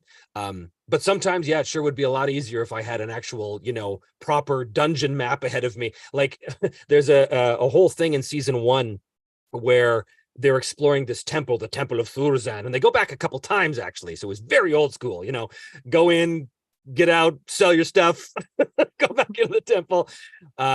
But I was using a great product called the Perilous Wilds, which was originally designed for Dungeon World, which is a Powered by the Apocalypse game. And I, of course, was using Savage Worlds, but that doesn't matter. The concept of creating a dungeon on the fly was really neat, but it was a bit tedious just because I wasn't 100% familiar with it. So I found myself a little stumbly. But again, like anything, once you get practice with it, you're like, okay, yeah, I got this. But I loved being able to explore the dungeon, so to speak, as I went through it without knowing what was there. I just had a basic idea, like, okay, well, there's only so many rooms. So once I get to the last room, if I haven't found, and this actually happened in the show, they got to the last room and they hadn't found the secret temple. So they knew there had to be a secret door somewhere because they knew it was here. So of course they searched for that and they found it, right? But anyway, yeah.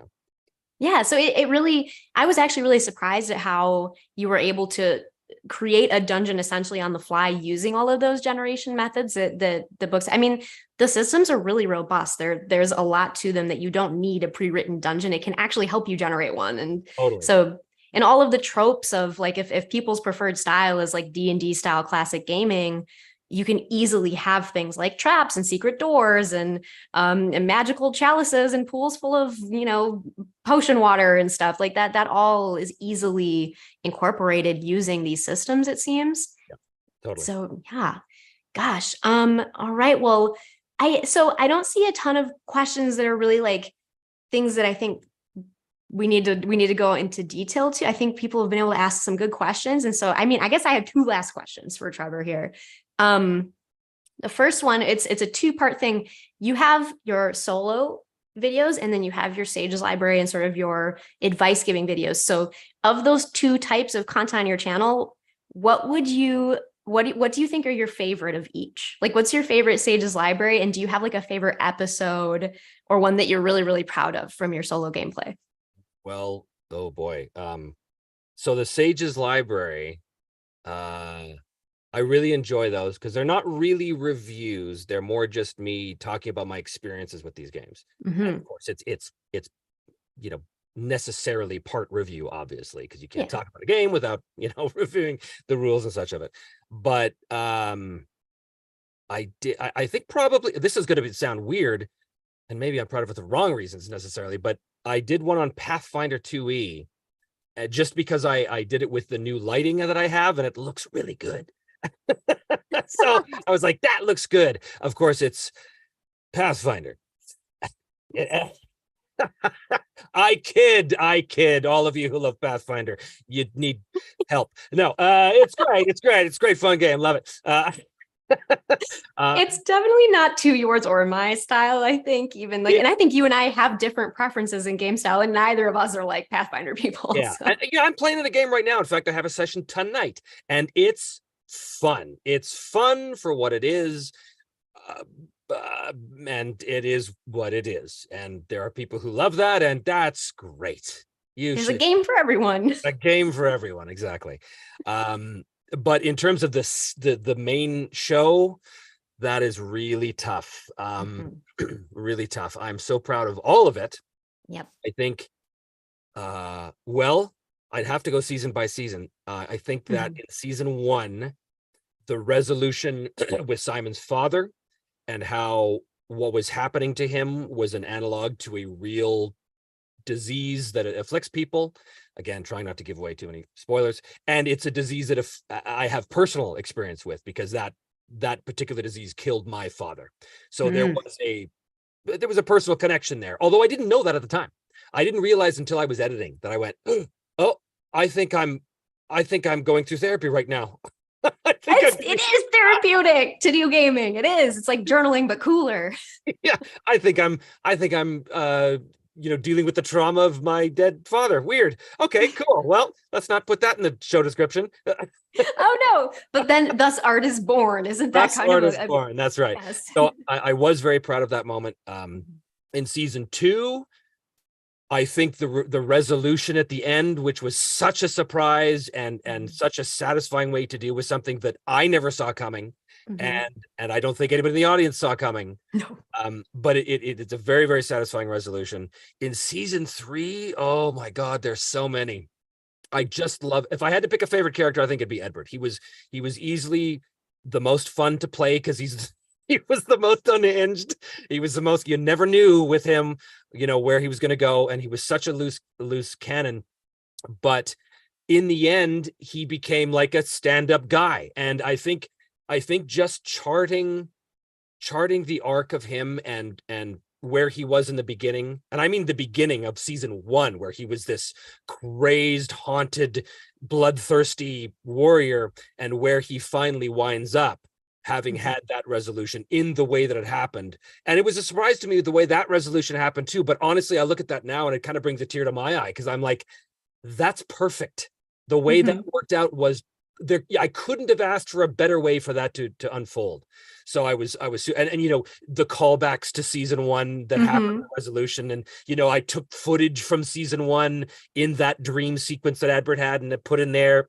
Those of you who have seen season 3, you know what I'm talking about, but I'm trying not to speak in details for those of you who haven't seen it. So I was very, very, all right, I'll tell you what I'm very proud of in season 3. And this is so hilarious.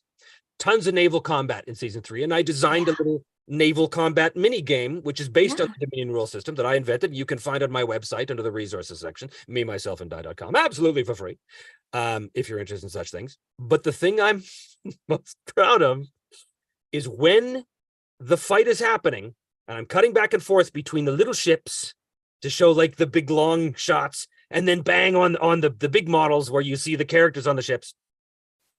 When there's cannon fire from the enemy, and you hear, and then you hear the sound effects of the cannonballs whipping past the characters and smashing into the. I so carefully engineered those sound effects to go from like left to right in your speakers, and I carefully engineered that so that it would be this totally immersive thing. I wanted you to feel like you were on the deck of that ship when those cannonballs plowed into the side and exploded. And even now when I watch those episodes, I'm like, it's so delightful. Well, and there's so much production value that goes into it because you're running a solo game, but also you have terrain, you have music, you have art, you have people like artists creating intro, like what is that called? Like reels of like an opening scene that you use. Like I think in the 3rd season you had like a ocean with music type. So, that's James RPG art. He's a patron of mine, and he did these animated landscapes and stuff. And I saw his stuff, and I went, "Your stuff is great. Do you want to make some stuff for my show?" He was like, "Are you kidding?" So he gave me a bunch of stuff, which is so awesome. And like, there's this one that shows the ship at night it opens the show, and you know, you hear the creaking of the wood and the flapping of the wind in the sails, and you see this beautiful ship, and then boom, we cut into the miniatures and stuff. It's like making a little movie. It's so fun. There's like really cool production in them. It's so delightful. And it's so much more than you would even expect on a YouTube show. And you're like, look at this. There's like lighting and minis, and like you have like depth, like you have scenes where you have a backdrop where it looks like the ocean all the way out to the horizon and stuff. So it's really cool. It's really, really cool. And I hope everyone checks it out. I think we are going to, someone's asking are you ever going to make your own system, or do you think you would ever do something like that? Well, a lot of people ask me that, and I've played so many games over 40 years, and I've run so many games. There are so many mechanics out there that I love. The problem is they're all spread out across so many games. So I think it's probably natural for a lot of us to want to Frankenstein together the perfect game. I'm going to take the resolution system from Delta Green, and I'm going to put it with the magic system in Ars Magica, and I'm going to use the encumbrance system from Forbidden Lands, and it's alive. You know, those things rarely work because you find all these weird mechanical things that just don't want to play well together. Also, I mean, you might know something about this, Kelsey. Putting together a game that's a pretty tremendous endeavor. And although I know systems very well, I don't know. Well, I have an idea of how I would start, but the question is, or the answer to your question is, I'm not entirely sure about that. That's a good answer, because sometimes you don't know you're writing a game till you start and you're like, look what I did. Oh no, why did I do this? What have I done? But yes, I think so. To your point there, like there's so many options out there and so many good games that it's almost a shame to say there's only the one way we're going to do it going forward. And like Mythic has so much to offer. I've been reading Mythic, and I'm like, gosh, how could someone design a cooler solo system than this game? It's really, really well done. So it's been around for a long time. Like I discovered it, years ago when it was in its very, very first incarnation. And Mhm. it does explicitly say it's a solo role playing resource, but that didn't really connect with it. Again, I looked at it as a tool to Mhm. use in a game that I'm running for my friends. And I also use it as an adventure creation tool because it works really well for that. I did, when I was running World of Darkness, the new World of Darkness back in when I was back in Vancouver, I was running a Mortals game, and there was a series of excellent characters these players had created, and I used Mythic. I was like, okay, so one of the characters is playing this nun, ex-nun, Catholic nun. Awesome start already. And she used to be an artist. So she has sort of like this weird art fetish almost. And I went, okay, Mythic, let's make an adventure just for her. And I did, and I went through the entire process. And in fact, it's detailed in the book how to do exactly that, how to use Mythic to create an adventure. And it worked so well because it allows you to do all the things you would do when you're doing a solo game, but to do it in such a way that you're creating essentially a tree that branches out into options. So it's not a railroad at all. It basically, it has your opening scene, your beginning, and you have a few endings that you have in mind, but you allow Mythic to take you there, sort of assuming what the players might do, right? So you'd be like, okay, if I was playing this myself in this situation, what would my character do? Well, my character would probably do this. Okay, Mythic, if I did this, what's the outcome? Boom. Oh, that leads over here. Oh, okay, but now that I'm over here, that actually, I think that ties back to option C. Okay, and so you get this beautiful tree of it's like a roadmap for the players to follow, but they can choose whatever path they want in order to get to one of those endings. But you're way more prepared. It's sort of a beautiful combination of having a set adventure, like a linear adventure, but allowing the players to have almost perfect freedom to explore it and to get where ultimately they need to go anyway, but they still choose their own path and their own ending ultimately. So yeah. I love it. I love it. I love it. If you haven't tried that, you definitely have a look at it. It's so cool. It gets me, it makes me want to go write an adventure right now using Mythic. It's so yes, inspiration. And it is an excellent tool for that. I often talk on this channel about the Tome of Adventure Design, which I know you also know about. Excellent system, but Mythic is also a really, really powerful set of its own tools for making adventures. And to my experience, an important part of writing an adventure is thinking, what are the characters going to do next here? Like you're trying to create a framework that could fit a lot of the common options without restricting them too much. That's also why I've never written a campaign length thing. I just don't think it's possible. Actually, I don't think anyone should do that. It doesn't make sense. Like, how can you possibly know 10 sessions from now what's going to actually be going on? It's a little bit anathema to the way I play. So, okay, well, let's get into the weeds here a little bit. Let's give them the GM philosophy weeds here, because what the hell we can. Yeah.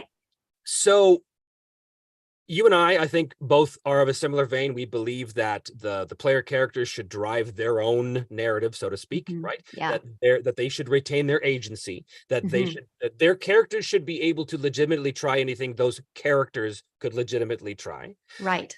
And then your job as the GM is to have the world respond to that, right? Yeah. That keeps things very open. It keeps things very flowy and allows you to improvise and do all this kind of stuff. However, here is where, or not however, but in addition to, here is where that philosophy can work with a pre-written campaign. And that campaign is The Enemy Within, Warhammer Fantasy Roleplay, late 80s, began 1987, I believe. I have the very first copy. They redid it just a few years ago. Cubicle 7 got the license and they completely redid The Enemy Within. They kept all the good stuff and they basically fixed, I haven't read it, but friends of mine run it and they say they've basically fixed the problems that you encountered later on. But the point is, this is a campaign, a full, I'm talking like huge world-shattering campaign that's still at least in one gigantic chapter of it, allows the players freedom to do whatever they want. So there's a chapter in the campaign called Death on the Reich. And what it basically does is the players have been given all of these pieces of the puzzle. And now the game says, what do you do with it? You've got a boat and there's the river. the River Reich, the mighty Reich that goes through the empire. I don't know if you know Warhammer or not, but it's basically like a dark Renaissance version of Germany, right? The old world, like Holy Roman Empire Germany. So you're given this boat and a bunch of pieces of the puzzle and a bunch of personal hooks, but then it's like, what do you do? And it's totally up to them. And we had, a very common thing is players fall in love with the trading system. They wind up going, you know what, let's sail up to Altdorf and let's trade this stuff and make money. And all of this is fine. But in the background, the notable NPCs have their agendas and they have their schedules. And so you as a GM are keeping track of time. You're like, oh, you're going to go to Altdorf to spend 3 days trading. That's awesome. I bet you're going to be rich. Okay, in that time, Karl Lieberung is going to here and he's going to set up. So you know exactly what the world is doing while the players are off going, we're having an adventure. So if they want to, like, no, we got to track this down, we got to follow this, then awesome. But if they don't, that's also okay. But there's repercussions from a world that is in motion behind them. And so that, to me, it's the ultimate mixture of linear campaign and, hey, you're free to do whatever you want within. Yeah, it is. It's that is a sandboxy kind of feel. I feel like if there's any way to make a world host a campaign that has that much freedom, that's how you have to do it. It's a little bit like Curse of Strahd. I don't know if you know the 5th edition Curse of Strahd thing, where the original. The original one too is like a lot, there was a lot more to the Ravenloft of 2nd edition, but that is one key thing to it. It's actually, I think that Curse of Strahd is cited as the most beloved 5th edition campaign path because it is the only campaign path that has an active villain that doesn't care what you do. And he's going about doing his stuff, and you can't leave Barovia. You're kind of stuck there, but it's a really big area for you to explore. There's stuff going on. And I think that's the most successful way to make a pre-written campaign that actually has some real life to it, that gives the players the freedom to do what they want. It's hard to pull off, but it is. But it could be done. There was a thing that happened in the 80s where a little book came out, a little series, maybe you've heard of it, called Dragonlance. And Dragonlance, what? yeah, I know. It's just a little thing that didn't have any effect on the gaming community at all. I know. So when Dragonlance came out, it was both the best thing and the worst thing that could have happened. Because Dragonlance was, especially when I was reading it as a young guy, awesome. I loved it. I still love it. It's not what you'd call advanced level prose, but I still love it. I think it's a solid story with solid characters. I really, really dig it. And then they released the modules, and the modules were, now you can play Raistlin and Caramon and Tanis Half-Elven, and you can play their adventures through these modules that perfectly emulate the book. And look how epic that's going to be. But you already know what's supposed to happen. It's exactly. Exactly. So you're just playing someone else's adventure, and you know what's supposed to happen, and you have exactly zero agency. Right. being let around. No, go here. You read the novel, didn't you? You know what you're supposed to do next. So again, I'm no scholar on this, but I was there, man. I was there 3,000 years ago, Gandalf. I was there. Those modules had a huge effect on the role-playing game community, because what they did was they took adventure modules from being basically site-based, where here's this crazy dungeon. You go to the dungeon, you foil the crazy traps, you fight the monsters, you get Wave and Whelm and Black Razor, because of course it's White Plume Mountain I'm talking about, and yay, you get those stuff, and then you go to another site, and then you do this, and it went from that to, here is the epic world-shattering narrative adventure, and here now you can play through this wonderful thing. Now, there's nothing wrong with that style. I was already DMing that style as a young guy anyway, because I just gravitated to that. I gravitated to I want to tell these epic stories. It wasn't somebody else's story. It was our own story, but it Mhm. was very much, okay, they've made their characters. Now I make the campaign and here's the bad guy and here's what he's going to do. And this is the final moment. And here's the set pieces that they are definitely going to encounter. And here's how they're going to beat them. And here's all of the things that they are going to do. I mean, it's just like the worst DM advice possible you're hearing right now, guys. But this is the way I ran games when I was young.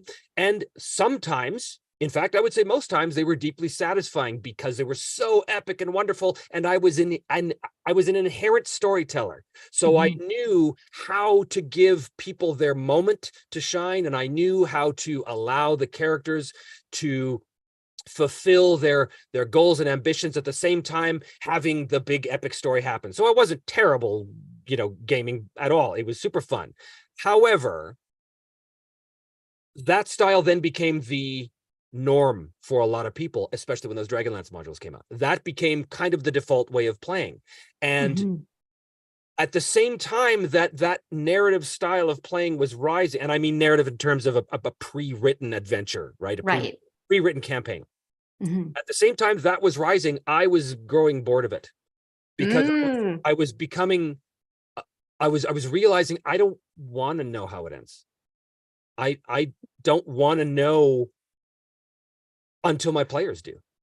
I want to experience it as they experience it. So that obviously, that's a huge shift. That's a huge philosophical shift in terms of GMing, right?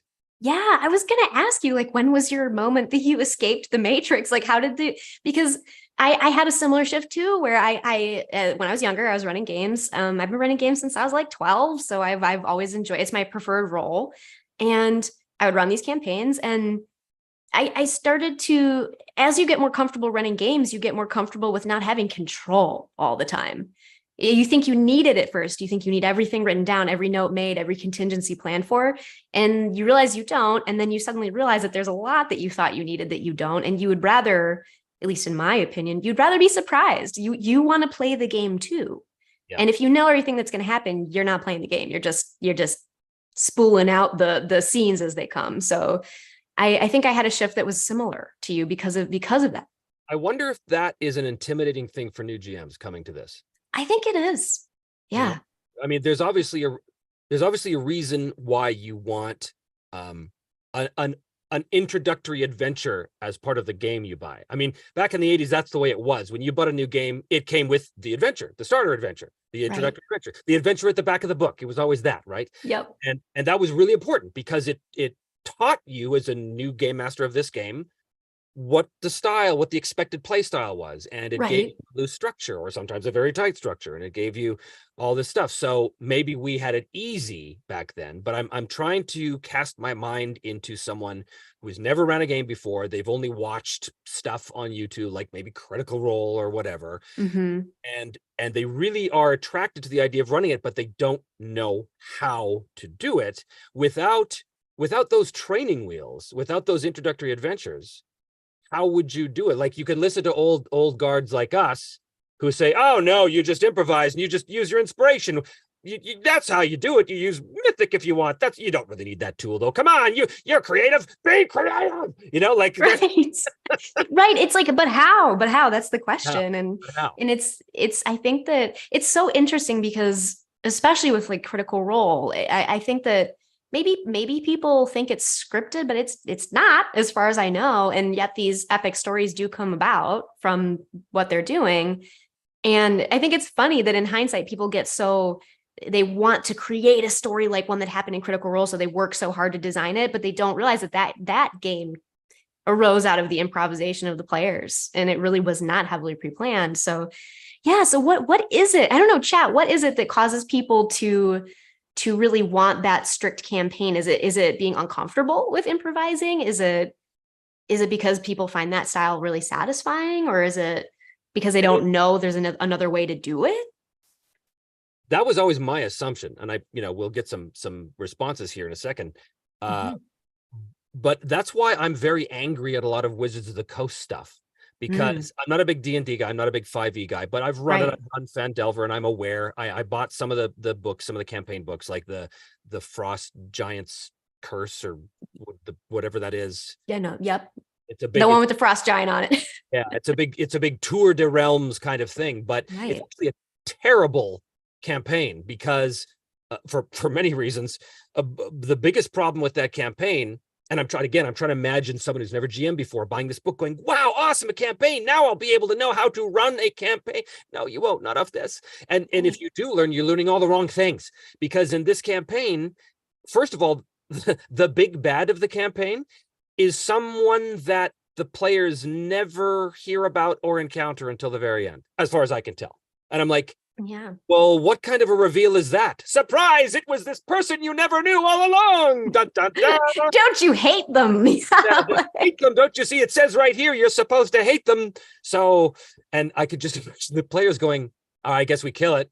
Like that's how it's designed. It's like epic set piece combat, so there's no stake. They don't know how to build stakes. They don't know how to incorporate, because every good campaign is going to be about the conflicts that the characters have to overcome. I will beat this dead horse until it's nothing but desiccating flesh.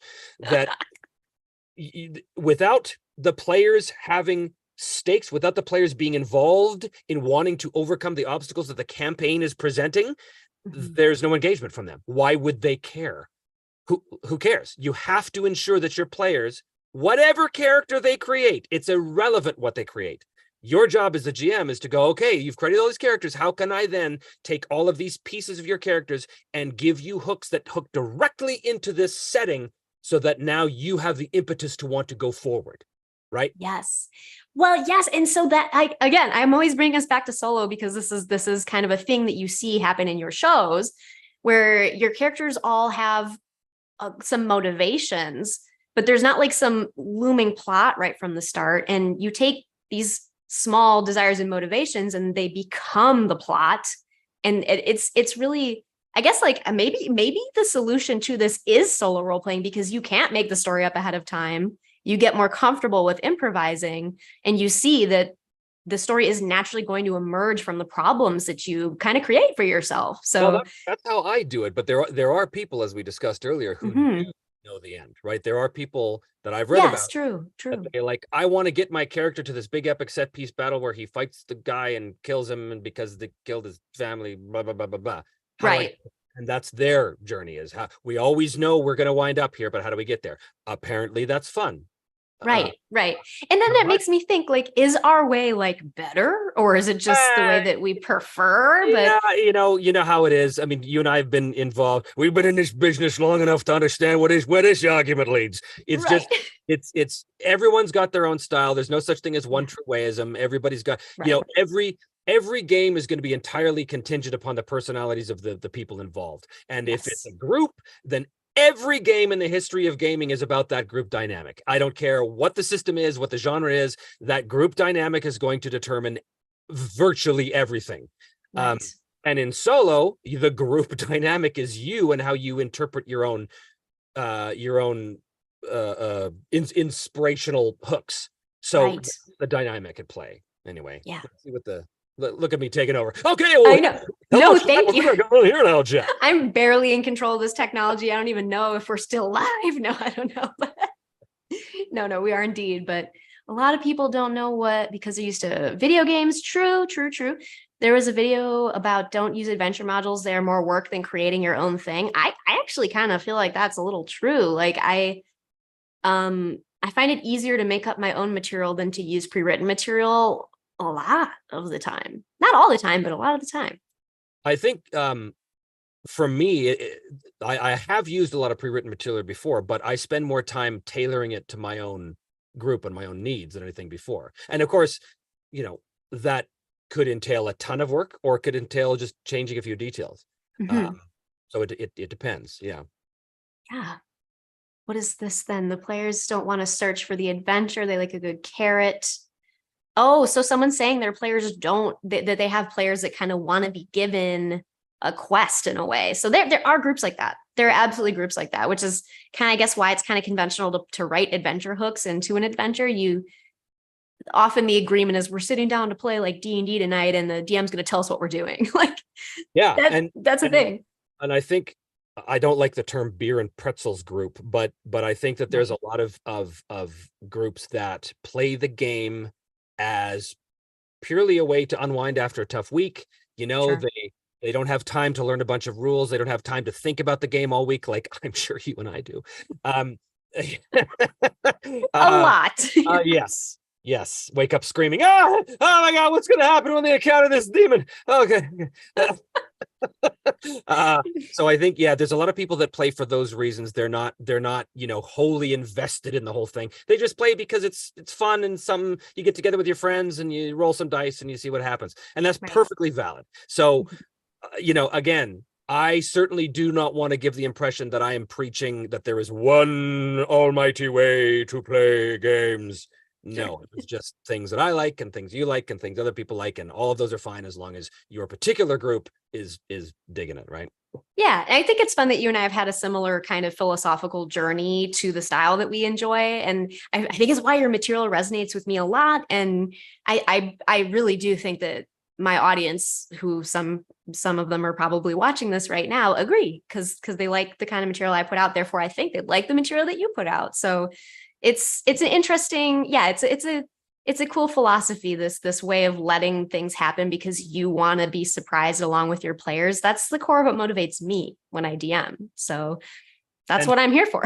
You also have to, as I know, you when you're GMing that way, you have to be okay with bad outcomes for the party. Yep.